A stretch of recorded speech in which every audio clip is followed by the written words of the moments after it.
Itong si Sara Duterte po, pinapabasura yung kaso niya na grave threat. Tapos, pinapa-delay daw o pinapahinto muna yung paghahain ng warrant of arrest. Diba? Sino ka ba? Sino ka ba, Sara Duterte, para mag-request ng ganyan? Ano ka, mas mataas ka pa sa batas? Ayan, yan na nga yung tinatawag nating Bratinela effect at Digong Duterte legacy, na ang mga kaalyado nabibigyan ng VIP treatment. Wala po ngayong ganyan sa pamumuno ng ating Pangulong Bongbong Marcos. So ito po yung balita. Pinipigilan ng kampo ni Vice President Sara Duterte ang posibleng paglabas ng arrest warrant laban sa vice. Alam mo, Lord, tumulog to kahapon ng possible daw may arrest warrant. Para sa kasong grave threats, kaugnay ng sinabi ng Vice Presidente na may kinausap na raw siyang handang papatay kay Pangulong Marcos, First Lady at dating House Speaker. Ayon sa kampo ng vice, hindi dapat maglabas ng arrest warrant ang korte hanggat hindi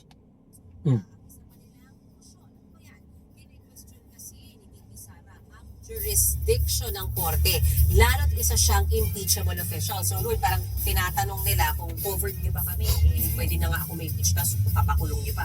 Kung pwede raw yung mangyari sa vice, pwede rin yan mangyari sa iba pang opisyal. Oo, kasi jurisdiction din ang usapan dyan. Humiling din ang kampo ng Vice Presidente na magkaroon ng oral arguments para mailatag nila ang kanilang depensa. Bukod pa dyan, una nang pinababasura ng kampo ng Vice ang kasong grave threats. Pakinggan natin ang pahayag ng abogado na Vice Presidente na si Attorney Lin.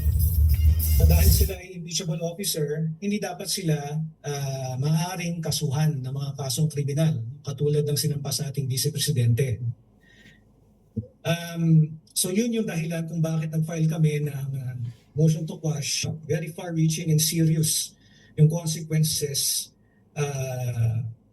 presented by this issue.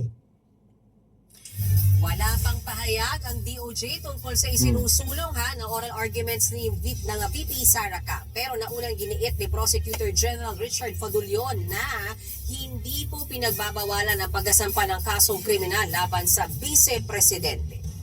Sabi na Palasyo, tila pagbabanta ang sinabi ng kampo ng Vice Presidente na posible ring makasuhan ang ibang impeachable officials tulad ng Presidente kung sakali. Git ni Castro, no one is above the law. Dapat daw managot ang sino mang lumalabag sa batas o umaabuso sa kapangyarihan. Tinanggi naman ng kampo ni VP Sara ang paratang ni Yusek Castro na nagbabanta daw sila. Ito ang sabi ni Attorney Joseph Lim. I respect the palace officer's opinion, no? But of course, it was never issued as a threat, no? Kasi nga, tama naman sinabi niya, no? No one is above the law. And I agree with that. If the Vice President has to answer, for example, for any crime, should it be now that she is still a sitting Vice President or later when she is no longer, no? If ever, no? Is it the same also for other impeachable officers? Should they also be, may they also be already prosecuted now while they are sitting? Or will it be after, when they're no longer incumbent? Alam mo, sabi nga nila Lord, diba? Kung gaano karaming abogado, ganoon din karami ang interpretasyon Correct. ng batas. So siguro Hindi tayo abogado, pero naiintindihan natin na ang mismong presidente lamang ang meron pong immunity pagdating po sa mga kaso-kaso. Let's say nakagawa ng krimen si PBBM while he is the president, hindi pa siya pwedeng kasuhan. Makakasuhan lamang siya after ng kanyang termino. Yun ang intindi ko ewan ko lang sa iba pero yun yung ating naiintindihan diyan. So si Sara Duterte hindi po siya sakop sa immunity. Wala po siyang immunity at oo, impeachable officer siya, pero hindi ibig sabihin na porke ma-impeach siya, ganun-ganun na lang natanggal na sa pwesto. Hindi pwede 'yun. Bakit? Yung kanyang ginawang krimen ay punishable by law. Hindi pwedeng tanggal lang sa trabaho. 'Di ba? O eto, bigyan ko kayo ng example. Kunwari, nagtatrabaho ka sa isang malaking kumpanya. Tapos ikaw ay kunwari nagnakaw. Ayan, nagnakaw ka. Nagnakaw ka ng kunwari kayo nagtatrabaho sa appliance store. Manager ka. Ikaw ang store manager. Ngayon nagnakaw ka ng washing machine. Washing machine, microwave, ang dami mo ninakaw. Tapos ikaw ay nahuli. Pagkatapos na ikay mahuli, tinanggal ka sa trabaho. Tingin mo ba matatapos na lang doon yung obligasyon ng isang store manager? Hindi. Bukod sa ipapabalik pa yung mga appliances o pababayaran sa'yo, ipapakulong ka pa ng mismong kumpanya. What more pa kaya kung ikay vice presidente? Na nagnakaw ka ng napakaraming pera, tapos nag-grave threat ka pa. 'Di ba? Talagang ikaw ay makakasuhan at napakarami mong tatanggaping asunto. Hindi po 'yan na questionable. At isa pa, tingin nyo ba magkakamali pa ang DOJ ngayon? Gagawa sila ng pagkakamali, tingin nyo? Na sa kabila po ng napakatinding pagbabantay ng mga DDS, pagbabantay ng mga anti-government diyan. Gagawa pa ba ng pagkakamali? Tingin ninyo? Kung yan hindi po pwede sa batas, hindi pwedeng kasuhan nyo si Sara Duterte, vice presidente yan Tingin nyo ba gagawin pa yan? Siyempre hindi.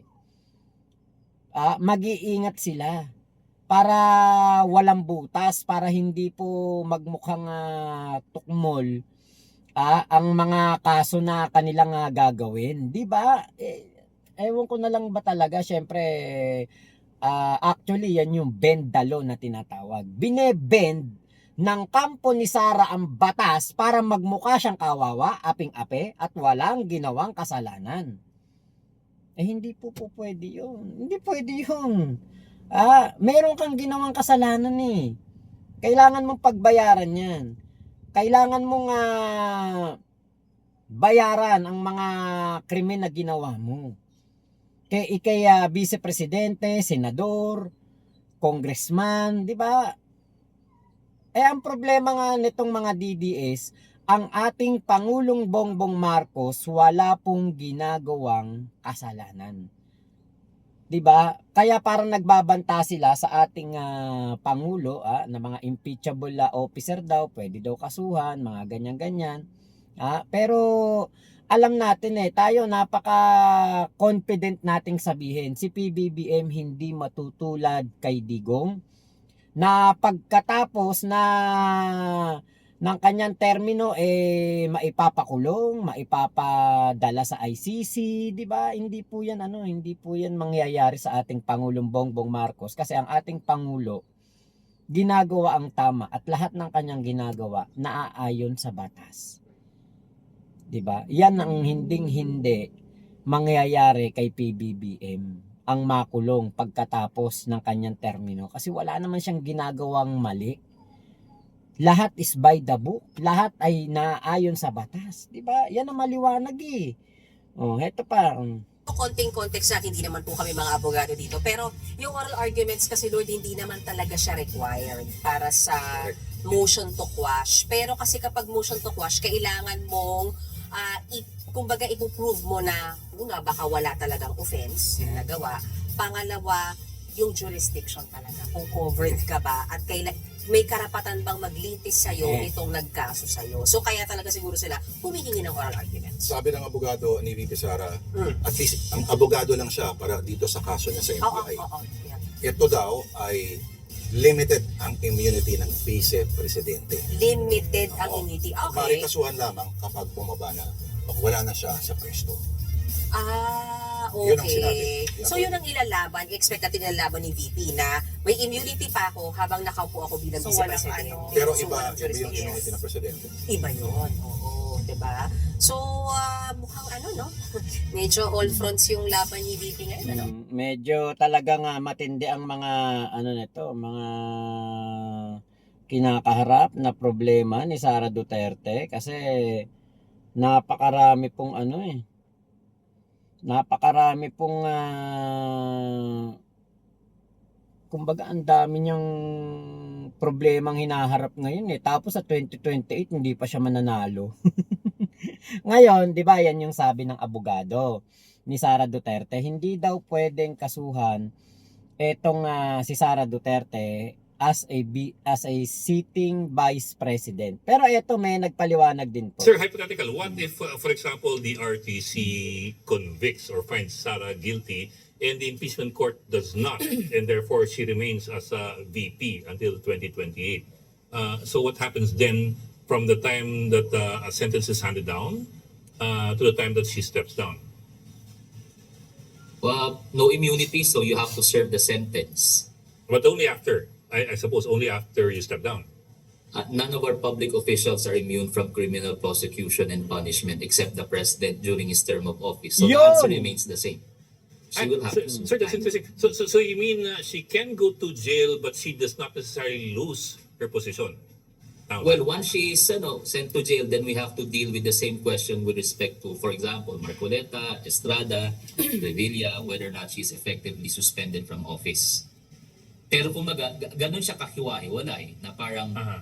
a vice president, for example, cannot commit murder and say that, you cannot charge me criminally. Because I'm immune. Diba? I mean, Because I'm immune. Hindi pwede yun. I can be removed from office. Even Trump tried that once before his second term when he said that I can shoot someone on Fifth Avenue and get away with it. Yeah. Naglabas I yung remember. Supreme Court nila ng ruling doon, Trump versus Vance, saying that no one is above the law. Yeah. The president's not a king. Si Chief Justice Roberts nagsabi nun. So, hindi yan. Medyo malinaw yan. Kahit high official ka, kahit impeachable official ka, hindi pwedeng mag-commit ng crime. A crime is still a crime. Ang nangyari lang, if you're the president, you're immune while you're Yes, in sir. office. Hindi namin bumaba ka. But if you're, for example, a VP or a justice or Pwedeng so on may the line, you can still be sent to jail, pero ibang tanong pa yung whether or not you can be stripped of your office because you have because you're an impeachable official. Tama ko ba yan? Am I getting right? Yes, because magkakahiwalay na tanong yun, di ba? The criminal prosecution deals with deprivation of liberty. Yeah. You can go to jail. Whether you lose your office, that's part of the impeachment. Somebody has to file an impeachment for you to lose. Okay, that's interesting. Interesting scenario. Yeah. Akala namin dahil impeachable offense ka, Oh. after na lang term mo, Mag-intayan. tsaka ka pwede ikulong. Ibig sabihin, Well, during your term as Vice President, hindi ka pwede ikulong dahil impeachable ka. But hindi ka immune from suit. Ibig sabihin, pwede kang kasuhan, pero Pwede kang kulong. yung punishment ay after na lang term mo as Vice President. At least yun yung akala namin. Mm. Well, her lawyers or any lawyer, for example, of a Supreme Court justice can certainly ask for a deferment of the service of the sentence as part of the criminal proceedings. Di ba? But definitely, that kind of automatic accommodation with respect to criminal law is only given to the president. And only because of the presidential immunity. And we cannot afford to extend that to other public officials. Masyado madami yun. Yeah.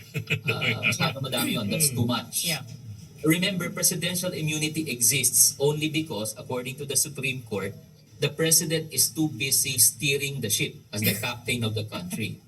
So, we weighed the scales. Mas importanteng may leader tayo kesa to make him serve his time. So, in the meantime, let's suspend him from serving the sentence. Yun. That rationale will not apply, for example, to a Supreme Court justice. Why? 15 sila eh. To a vice president. For the VP, Why? yeah. The vice president has time. no official function. Mhm. What danger will the country be in if the Yun. vice president is not allowed to assume office? Nothing. So only the president benefits from that kind of reasoning. So actually. only the President can commit murder and get away with it. Well, no one is above the law, according to the U.S. Supreme Court. Di ba? Napakaganda ng Hirit ng prosecution na dapat sa tabi ng napakaganda ng paliwanag. Ang meron lamang immunity ay ang ating presidente.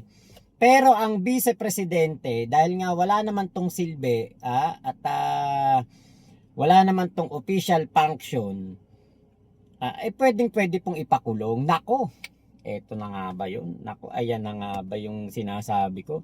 Ang bigat ng mga kinakaharap ni Sara Duterte, no? Dapat pala dito, wag na tong paliparin ng dahig. Wag na tong palabasin ng bansa. Kasi baka mamaya hindi na po natin tumakita, magtago na to. Baka mamaya mas piliin na nito nga wag umuwi. Dahil kayang-kaya niya namang mamuhay sa ibang bansa dahil sa dami ng nakaw. 'Di ba? Napakadaming natanggap nito sa mga illegal na gawain ng mga pera, payola. Okay na 'yon na wag nang palabasin at dito na lang panatilihin sa bansa hangga't meron siyang kaso. Dapat bigyan niya ng hold departure order na bawal lumabas ng bansa. Kasi wala namang siyang official function na gagawin doon sa dahig kundi puntahan yung tatay niyang bulok sa kulungan. 'Di ba? Wala naman siyang gagawin doon Tong bangag na to Actually si Sara Duterte po ang bangag. Bakit? Hindi nagtatrabaho. Walang ginagawa. Puro krimen pa ang dinudulot dito sa ating bansa. Nagnanakaw. Nagbabanta. 'Di ba? Diyan pa lang bangag na yan. Yan ang bangag. Yan ang maliwanag. Bangag ang ating Vice Presidente dahil po sa kanya mga pinagagagawa. Ang ating Pangulong Bongbong Marcos, meron bang kakikitaan ng senyales ng pagiging bangag? Wala. Wala po. Si Sara bangag lang ang meron pong senyales ng kanyang pagiging bangag. Kitang-kita natin. Yung binibintang nila kay PBBM, si Sara Duterte ang gumagawa niyan. 'Di ba? Hindi po maikakaila. Kaya alam niyo napakaganda ng paliwanag na 'yun ng abogado na 'yun. Sana masampal ng katotohanan etong mga kampon ni Sara na ang ating pong Pangulong Bongbong Marcos lamang ang merong immunity at eto pong si Sara Bangag Duterte walang immunity. Hindi po siya makakakuha ng immunity. Bakit? Wala naman siyang silbi. 'Di ba? Wala naman siyang trabaho, wala naman siyang ginagawa. Ano ibig sabihin nun? 'Di ba? Yan po ang maliwanag diyan. Si Sara Duterte ang bangag dahil po siya ang gumagawa ng krimen. Yan dapat ang ating maging diyan, maging pagtingin diyan. Kasi alam nyo, kung bangag ang ating Pangulo, hindi niyan magagawa yung mga functions niya as President. Napakasipag. Kung ano-ano ang inaatupag. Samantalang si Sara, bangag na bangag sa paggawa ng mga krimen. Ikaw ba, hindi ka ba bangag nun? Magmumumura ka? Po!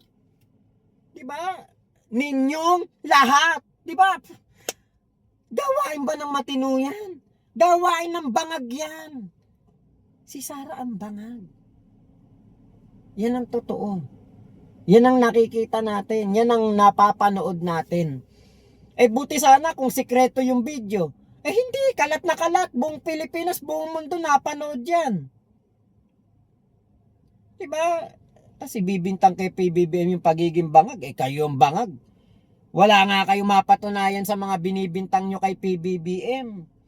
'Di ba? Kaya nako wala na talaga.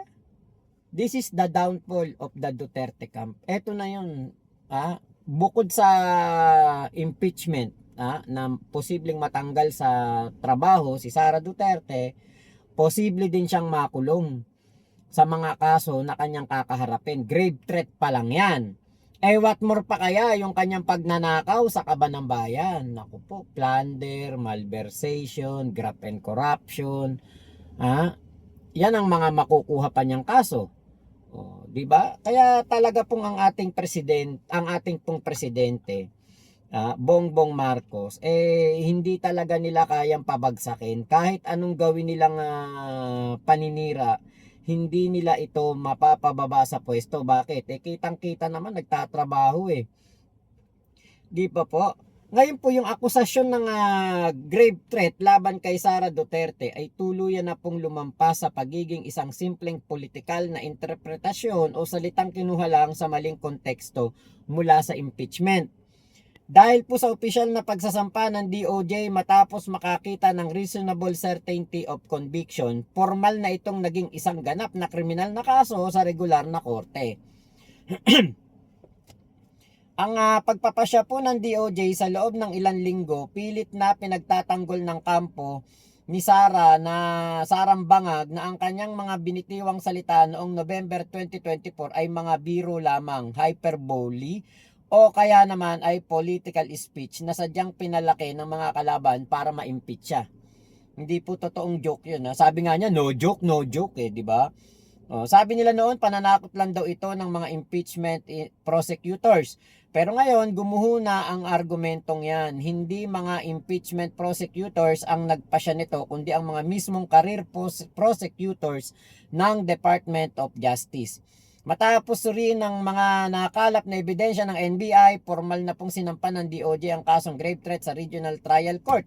Ibig sabihin, hindi na ito usaping kongresista lang, ito ay usaping kriminal na sa ilalim ng batas. Kaya yari ka, Sara Duterte. Nako, galingan mo na. Di ba?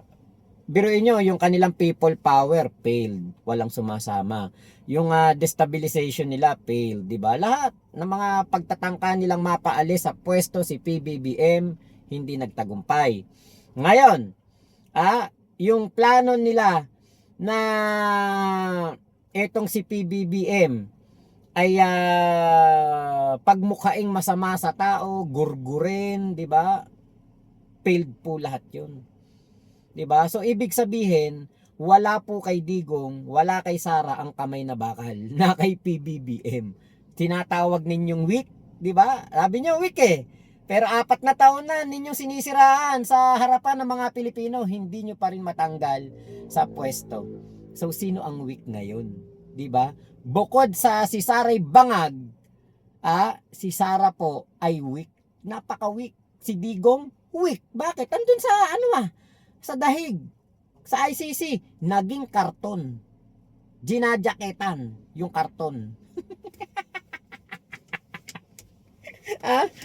Ay nako, yung tatay nyong karton, di ba? Yun ang tatay nyong karton, yun yung may kamay na bakal. Ang nangyari, kamay na karton. Walang lakas. Di ba? Hindi na makakabalik sa Malacanang ang Duterte. Last na yan si Digong. Bakit? Pagkatapos nyong gahasain ng pondo ng bayan, gurgurin ang mga mamamayang Pilipino, iniisip nyo pa makabalik sa Malacanang? Nek-nek nyo. Ang mga Pilipino po, gising na sa katotohanan. Alam na nila kung sino ang mga kriminal, kung sinong mga magnanakaw, at kung sino ang may masamang intensyon sa bayan. At yan ang mga bangag na Duterte. Maliwanag naman yan sa sikat ng araw, di ba?